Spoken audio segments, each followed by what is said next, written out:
দেখুন, মেসিকে নিয়ে কিছুক্ষণ আগে যা ঘটে গিয়েছে, অর্থাৎ কিছু অতি হ্যাংলা লোক এমনভাবে সল্টলেক স্টেডিয়ামে মেসিকে ঘিরে রাখলেন যে তাদের দাপটে গ্যালারিতে দামি টিকিট কেটে পকেটের পয়সা দিয়ে সকাল থেকে আসা, দূর দূর থেকে আসা লোকেরা, দর্শকরা, ফুটবল প্রেমীরা, তারা মেসিকে দেখতে পেলেন না। সেই ক্ষোভ তারপরে জলের বোতল ইত্যাদি ইত্যাদি হলো, মেসিকে চলে যেতে হলো। আমরা এক বাক্যে নিন্দা করছি, এটা লজ্জাজনক ঘটনা। এবং এই হ্যাংলাগুলো যা করলো, এটাকে কলকাতাকে একটা বদনাম করে ছাড়লো, যেখানে মেসি একটা খেলা বসে দেখবেন বা পায়ে হয়তো একটু ফুটবল দিয়ে তাকে স্কিল দেখাতে বলা হতো, পায়ে ফুটবল ছোঁয়াতে পারলেন না। কিন্তু তারপরে ক্ষোভটা যেখানে যাচ্ছে, দয়া করে নিজেদের একটুখানি সংশোধন বা সংযমে আনুন।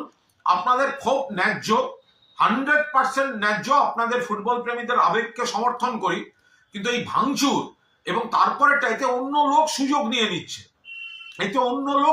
নিচ্ছে।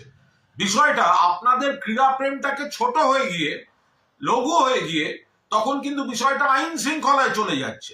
একাধিক সর্বভারতীয় টিভি চ্যানেল থেকে প্রশ্ন পাচ্ছি, এক্ষুনি তারা ফোন ইন নিচ্ছিলেন যে পশ্চিম ল অ্যান্ড অর্ডার, এটা কেন পুলিশ এখনো করছে না, কেন পুলিশ এই গুন্ডামি হতে দিচ্ছে। আর তাদের বুঝিয়ে বলছি, তারা এখন তো তারা শুনবেন কি শুনবেন না, অল ইন্ডিয়ার সব চ্যানেল বুঝতেই পারেন যে এরা তো কোনো আইন ভঙ্গ করতে আসছিল না, এরা তো খেলা দেখতে এসছে, বা একটা আচমকা সেই রাগটা গিয়ে পড়ে ভাঙচুর ইত্যাদি করে ফেলেছে। মমতা বন্দ্যোপাধ্যায় পুলিশ তো ক্রীড়াপ্রেমীদের উপর প্রথমেই লাঠিটা চার্জ করতে পারেন না, কিন্তু ন্যাশনাল চ্যানেল থেকে একের পর এক প্রশ্ন আসছে, কেন পুলিশ অ্যাকশন নেয়নি, কেন পুলিশ মারেনি।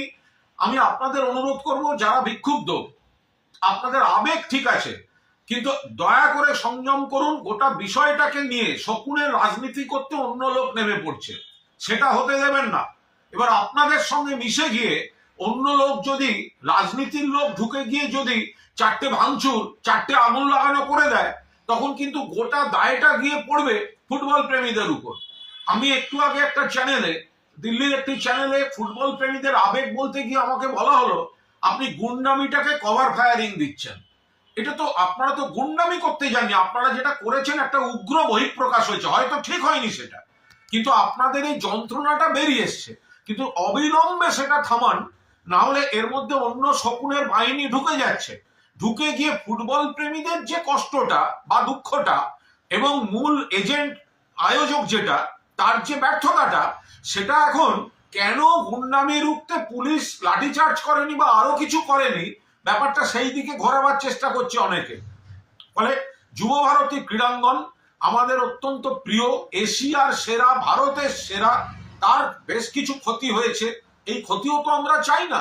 ফলে দয়া করে অন্যদের এই আবেগের সুযোগ নিয়ে ঢুকে আসল গুন্ডামি করা বা ইস্যুটাকে অন্যদিকে ঘোরানো, দয়া করে আপনারা নজর রাখুন, আবেগকে সংযত করুন। আপনাদের আবেগ, সেটা সবাই বুঝেছে, কিন্তু কোনো ধরনের ভাঙচুর বা কোনো ধরনের প্ররোচনা, কোনো ধরনের কিছুতে পা দেবেন না।